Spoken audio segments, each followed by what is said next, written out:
Bonjour, alors on se retrouve aujourd'hui pour la suite du bilan de cours sur la séquence 15 sur les combustions. Alors on avait introduit la dernière fois différentes grandeurs qui décrivaient l'énergie libérée au cours des combustions, en particulier l'énergie molaire de combustion, énergie libérée par la combustion d'une mole de combustible. On avait dit que ces énergies molaires étaient négatives parce que c'était une perte d'énergie pour le système. Ici, vous aviez quelques valeurs d'énergie de réaction de différents combustibles. Pour le méthane, moins 804 kJ par mol, butane moins 2650 et ainsi de suite. Donc vous allez voir, l'objectif là de la suite va être d'essayer de retrouver ces valeurs. On va essayer de retrouver ces valeurs. Vous allez voir comment. En fait, pour retrouver ces valeurs d'énergie molaire de combustion, donc c'est ça l'objectif, on va essayer d'interpréter un petit peu au niveau microscopique qu'est-ce qu'il peut se passer au cours de ces réactions de combustion. Et vous allez voir, on va introduire un nouveau type d'énergie. Alors, comment est-ce qu'on peut interpréter une réaction de combustion au niveau microscopique? Eh bien, on va pouvoir l'interpréter comme ceci. Vous avez ici, alors ici on va s'intéresser à la combustion du méthane. Jusqu'à la fin du cours, là, on va s'intéresser à la combustion du méthane, donc méthane CH4. Ok, donc qu'est-ce qu'on a en fait au cours de la combustion du méthane? On a une molécule de méthane, ici CH4, et dans cette réaction, vous avez deux molécules de dioxygène qui interviennent. Ok, lorsqu'on fait brûler du méthane, on va former quoi? On va former du dioxyde de carbone et de l'eau. Donc une molécule de dioxyde de carbone et deux molécules d'eau. Ok, donc ça, comprenez aussi d'ailleurs que dans les équations de réaction, on écrit juste l'état initial, juste ce qu'on a au début, puis ce qu'on a à la fin. D'accord? Ce qui s'est passé entre les deux, on ne le sait pas. Et bien là, on peut faire une première interprétation microscopique. Alors, ce que je vais vous dire ici, c'est un modèle. Dans la réalité, ça ne se passe pas complètement comme ça, mais c'est un modèle qui fonctionne assez bien au niveau énergétique, ça fonctionne assez bien. Alors en fait, comment on va interpréter cette réaction chimique? Eh bien tout simplement, ce qu'on va dire, c'est que donc chaque molécule ici, chaque molécule au niveau des réactifs, dans chaque molécule, vous avez ici des liaisons. D'accord? Ici, des liaisons covalentes. Le carbone est lié avec une liaison simple aux atomes d'hydrogène. Ici, vous allez avoir une liaison entre les deux atomes d'oxygène d'une molécule de dioxygène. Eh bien, ce qu'on va dire, c'est qu'au niveau microscopique, ce qui pourrait se passer, c'est qu'en fait, avant la combustion, au niveau de la combustion, on va casser toutes les liaisons. On va casser toutes les liaisons qu'il y a dans ces molécules, de telle sorte à obtenir des atomes isolés. Ok, atomes isolés, donc là, on a cassé toutes les liaisons entre les atomes. Puis ensuite, une fois qu'on a tous ces atomes isolés, on va reformer d'autres liaisons qui ne seront pas les mêmes. On va former d'autres liaisons pour former de nouvelles molécules. Ici, une molécule de dioxyde de carbone et deux molécules d'eau. Ok, alors en réalité, ce n'est pas vraiment ce qui se passe. On ne casse pas toutes les liaisons, c'est un peu plus complexe, mais ça y ressemble. Ok, alors en quoi c'est intéressant? Eh bien, tout simplement, ce qu'on peut analyser en termes énergétiques, c'est que pour casser les liaisons de ces réactifs, ici les liaisons carbone-hydrogène ou oxygène-oxygène, pour casser ces liaisons, il faut donner de l'énergie au système. On doit amener de l'énergie. Il y a un gain d'énergie. D'accord? Ça paraît assez logique. Pour casser ces liaisons, il faut amener de l'énergie. Et ensuite, et ça c'est plus intéressant, lorsqu'on va reformer ces liaisons, ces nouvelles liaisons, et qu'on va former ces nouvelles molécules, eh bien le fait de reformer des liaisons va être pour le système, va être équivalent à une perte d'énergie, à une libération d'énergie. D'accord? Donc ça, un gain d'énergie qui sera compté positivement pour le système, et vous allez avoir une perte d'énergie qui va être comptée négativement. D'accord? Je gagne, puis après je perds. Et ce qui est intéressant à remarquer, c'est qu'en gros, la perte d'énergie est supérieur au gain d'énergie que l'on a amené pour casser nos liaisons. D'accord? On va libérer davantage d'énergie à reformer ces nouvelles liaisons qu'on a gagné, qu'on a dû amener en énergie pour casser les liaisons qu'on avait initialement. D'accord? Et qu'en fait, l'énergie molaire de combustion, c'est quoi? Eh bien, ça va être un petit peu la différence entre ces deux énergies. Alors, si on voulait être plus précis, vous allez voir, on va préciser un petit peu. Ok, donc l'énergie que j'ai récupérée, ça va être un petit peu la différence des deux. D'accord? S'il n'y avait pas de différence, eh bien on ne récupérerait pas d'énergie. D'accord? Il n'y aurait pas d'énergie libérée. Ok, alors ben, on va écrire ça, puis après on va rentrer un petit peu dans le détail. Donc c'est ce que je vous explique ici. Lors d'une combustion, hein, donc des liaisons covalentes se rompent et d'autres se forment. Donc ça c'est vrai, hein. Donc qu'est-ce qui est important? Ça c'est très important. Donc la rupture d'une liaison covalente nécessite un apport d'énergie. Il faut amener de l'énergie, hein, au système pour casser des liaisons. Donc, ok, donc non, nécessite un apport d'énergie au système chimique, alors que la formation de liaison, et ça c'est très important, la formation de liaison libère de l'énergie. Elle libère de l'énergie. Ok, alors ça c'est important à comprendre pour la suite. L'énergie libérée, en fait, cette énergie que j'ai libérée ici, hein, là, ici, cette énergie libérée au cours de la combustion, c'est-à-dire au cours de la reformation de mes liaisons.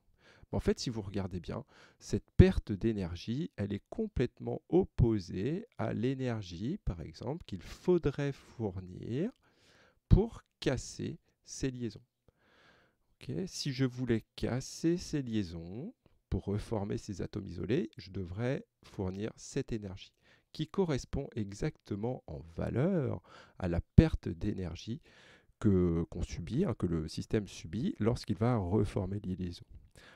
Okay. En gros, mais ça c'est important pour la suite, cette perte d'énergie correspond à l'opposé. C'est moins le gain d'énergie qu'il faudrait amener pour casser ces liaisons. Okay, ça vous allez voir, c'est important pour après. L'énergie libérée, donc ce qui va être, ce qu'on va noter, c'est qu'elle est opposée. Hein. Quand je dis opposée, c'est un signe, le signe est différent, plus moins. L'énergie libérée est ici opposée, hein, avec un E, à l'énergie apportée au système. Hein, ça c'est important. Ok, donc c'est ce que je vous explique. Pour évaluer l'énergie molaire de combustion, on envisage, donc ce que je vous ai expliqué, un processus hypothétique, hein, dans la réalité c'est pas ça, un processus hypothétique au cours duquel toutes les liaisons des réactifs sont rompues pour donner des atomes isolés à partir desquels se forment les liaisons des produits. D'accord? Donc en fait, pour faire simple, et vous allez voir, on va aboutir à une formule qui va nous permettre de déterminer l'énergie molaire de combustion. Pour faire, entre guillemets, simple, l'énergie molaire de combustion, ici, c'est ça qu'on va chercher tout à l'heure. L'énergie molaire de combustion, elle va être égale à quoi? Elle va être égale au gain d'énergie. Ça va être le gain, ce gain d'énergie, le gain. Et ça, c'est en fait, c'est toujours c'est difficile à comprendre, mais c'est logique. Ça va être ce gain d'énergie plus la perte d'énergie. L'énergie de réaction, c'est ce gain plus la perte. C'est toujours comme ça en fait, et c'est vrai pour tous les systèmes. Ça sera égal au gain plus la perte d'énergie. Okay, je gagne, donc ça, comprenez que ce gain d'énergie pour le système, il est positif. Okay, le gain, il est positif, plus la perte qui, elle, par contre, est négative. Okay, cette perte-là, elle sera négative. Et en gros, ce qu'il faut comprendre, c'est l'énergie de réaction, elle est négative, elle est inférieure à 0. Pourquoi? Parce qu'en fait, la perte ici est plus grande que le gain. D'accord? Ok, donc ça, gardez-le, je vais l'écrire, c'est important pour la suite. Ok, bien. Alors, et c'est là qu'on va introduire une nouvelle énergie. On va rentrer un peu dans le détail microscopique. On va s'intéresser à ce gain d'énergie-là, ou même à ces deux gains d'énergie-là. C'est quoi cette énergie qu'on a amenée pour casser des liaisons? Eh bien, en fait, elle porte un nom en physique, c'est ce qu'on appelle l'énergie molaire de liaison. Énergie de liaison. Alors, molaire, hein, c'est toujours pareil, c'est l'énergie pour une mole.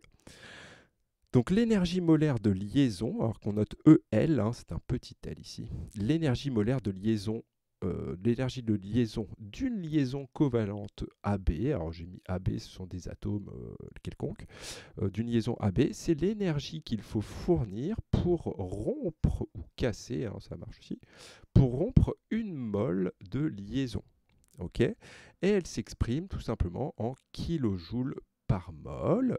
Et donc comme c'est de l'énergie que je dois amener au système, elle va être positive. Cette énergie, elle est positive. Ici, vous avez dans le tableau, dans ce tableau ici, hein, vous avez un tableau, vous avez des valeurs d'énergie de liaison donc en kilojoules par mol, pour différents types de liaisons. Liaison hydrogène-hydrogène. Pour casser une mole de liaison hydrogène-hydrogène, il faut amener 432 kilojoules. De même pour oxygène-oxygène en liaison double, carbone-carbone, hydrogène-oxygène. Alors petite feinte, ici il faut faire attention, par exemple pour la liaison, ces énergies de liaison dépendent aussi des molécules. Donc là vous avez l'énergie de liaison pour la liaison CO, 724 kJ par mol, mais vous avez aussi une énergie de liaison pour le même type de liaison, mais cette fois-ci on vous précise dans le dioxyde de carbone. Eh bien cette énergie sera différente. D'accord? Donc bon, en gros, ces énergies de liaison, on vous les donnera. D'accord? On vous les donnera toujours. Mais faites attention, repérez bien des liaisons, parce qu'en fait, les énergies de liaison peuvent dépendre du type de molécule dans lequel elles se trouvent. Donc faites attention. Ok, donc on connaît l'énergie, hein, ces valeurs, on les connaît, on a réussi à les déterminer expérimentalement. Ces énergies, on les connaît. Alors, justement, comment est-ce qu'on va faire connaissant les énergies de liaison, hein, quand on connaît les énergies de liaison, en fait, ce qu'on connaît, c'est on va connaître cette valeur de gain d'énergie. Quelle va être l'énergie qu'il va falloir pour casser toutes ces liaisons? Comment on va faire pour déterminer notre énergie molaire de combustion? Eh bien, tout simplement, ça va être... je vais dire tout simplement. Bon, une fois que vous avez... on va voir la formule, on va l'écrire, la formule, elle est relativement simple à appliquer. Bon, on va essayer de comprendre. C'est ça qu'on va regarder en fait. L'énergie de réaction, c'est quoi? C'est la somme de ce que j'ai gagné, c'est ce que j'ai gagné plus ce que j'ai perdu, hein, ce que le système a perdu. Et comme ce que je vous ai dit tout à l'heure, ici, la perte d'énergie, hein, cette perte d'énergie qui correspond à la formation des liaisons, en fait, on n'a pas les énergies de formation, on n'a que les énergies de liaison. Mais en fait, ça correspond à la même chose, mais en négatif, si vous voulez. Donc pour faire simple, c'est ce que je vous ai expliqué ici, c'est que la perte d'énergie, hein, cette perte qui est négative, eh bien en fait, ça va correspondre à moins, hein, c'est moins le gain d'énergie qu'il me faudrait pour casser les liaisons des produits. Okay, eh bien en fait, ce qu'on va dire, c'est que l'énergie de réaction, hein, c'est le gain pour casser c'est le gain d'énergie que j'ai eu pour casser les liaisons, moins le gain, c'est-à-dire moins le gain d'énergie qu'il me faudrait pour casser ces liaisons. D'accord? C'est le gain moins le gain. Bon, c'est peut-être pas très clair, hein, mais vous allez voir. En fait, quand on va écrire la formule, ça va être, j'espère, plus clair. En gros, donc comment on va faire pour déterminer cette énergie molaire de réaction? Eh bien, on va déterminer l'énergie de liaison, c'est-à-dire toute l'énergie qu'il faut pour casser ces liaisons. Donc ça va s'écrire comme ça. On va l'écrire comme ceci. On va dire que l'énergie molaire de combustion, ça va être la somme, sigma, la somme des énergies de liaison des réactifs. Et c'est là que, bon, après vous l'admettez, mais après c'est intéressant de comprendre, ça va être moins la somme des énergies de liaison des produits. Ok ? En gros, l'énergie de liaison des produits, ici, c'est l'énergie que je devrais amener pour casser toutes ces liaisons. Okay, moi, ce qui m'intéresse, c'est plutôt la perte, donc c'est la valeur opposée, d'où le moins ici. Donc, somme des énergies de liaison des réactifs moins la somme des énergies de liaison des produits. Voilà, c'est comme ça qu'on va déterminer l'énergie de réaction d'une combustion. Alors, vous allez voir, on va faire un exemple. Pour la combustion du méthane. Alors, pour pouvoir déterminer l'énergie de réaction, hein, il faut savoir faire plusieurs choses. Bien évidemment, il faut savoir écrire l'équation de réaction, hein, de la combustion. Évidemment, pour savoir combien de molécules interviennent et combien je forme. C'est surtout pourquoi? C'est pour déterminer le nombre de liaisons. D'accord? Et ensuite, ce qui va être important de savoir faire, il va falloir savoir aussi écrire un petit peu les formules de Lewis. Alors de Lewis, peut-être pas, mais... enfin oui, les formules de Lewis. Ou alors un autre type de formules qui n'est pas votre programme, mais que vous avez vu, qui sont les formules développées.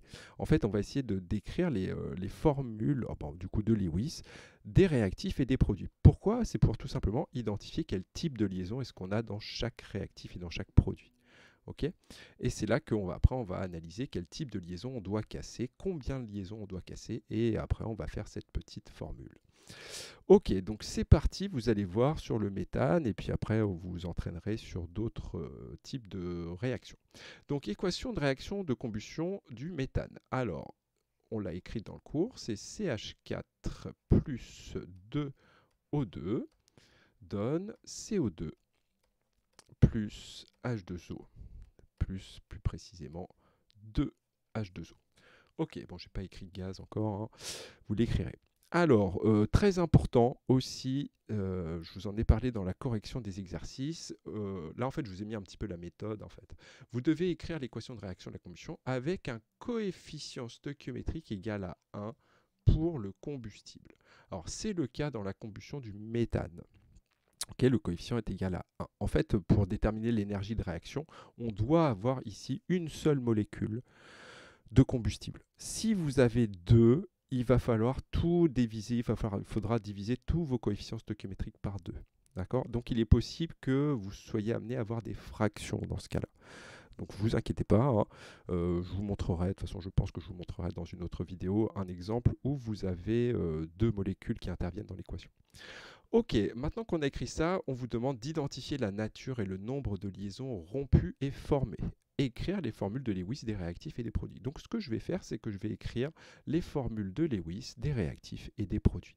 Formule de Lewis, alors c'est parti, ça va reprendre pas mal de séquences qu'on a vues, hein.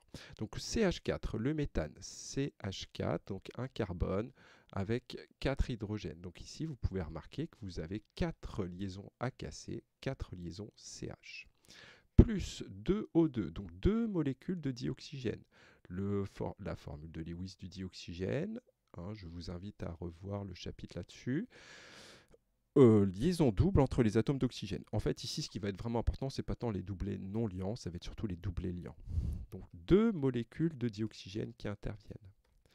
Quand ça brûle, on forme du CO2 et 2 molécules d'eau. CO2, hein, vous l'aviez dans le contrôle, celle-ci, il faut la connaître, CO2, hop, comme ceci, plus 2H2O, donc la molécule d'eau, hein, bien connue, coudée, comme ceci, avec les doublés non liants.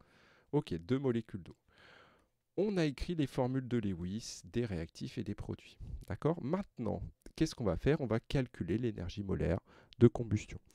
Donc il va falloir qu'on regarde quelles sont les liaisons que l'on doit casser. Ok, je regarde. Bon, déjà, première chose, on va réécrire la formule. D'accord? L'énergie molaire de combustion du méthane, ce sera égal donc à la somme des énergies de liaison des réactifs moins la somme des énergies de liaison des produits. Ok?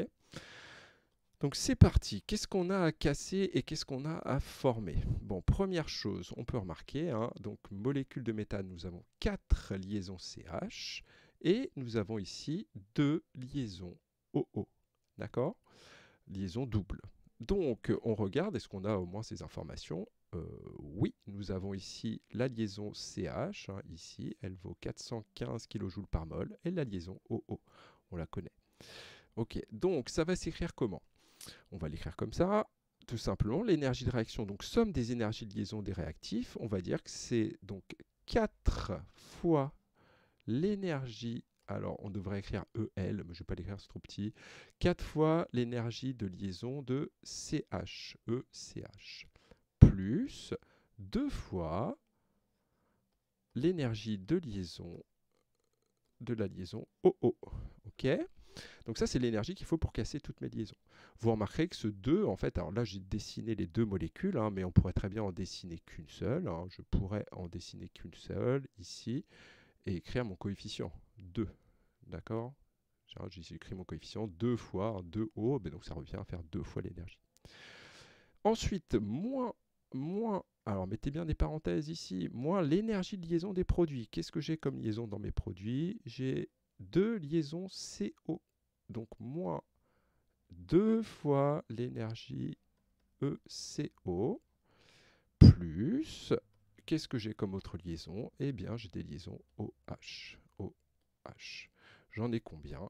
Eh bien, j'en ai 4. Plus 4 fois l'énergie de liaison OH. Ok. Eh bien, ça, hein, ça va vous donner l'énergie de réaction, l'énergie de combustion, hein, du méthane. l'énergie molaire. Ok, donc là vous avez toutes les valeurs ici. Hein, pour CH c'est 415, pour le OO c'est 498, CO, alors là il faut faire attention, hein, c'est la petite feinte, c'est l'énergie de liaison de CO dans le CO2, donc il faudra bien prendre cette valeur, plus 4 fois l'énergie de liaison OH qui est indiquée ici. Alors, bon, je vais écrire, hop, ça va nous faire donc 4 fois, donc 4 fois 415 kJ par mol, plus 2 fois 498 kJ par mol, 98, moins, mettez bien des parenthèses, hein, d'accord, 2 fois l'énergie de liaison de CO dans CO2, 2 fois 804, plus 4 fois l'énergie de liaison de OH, vous regarderez dans le tableau, c'est 463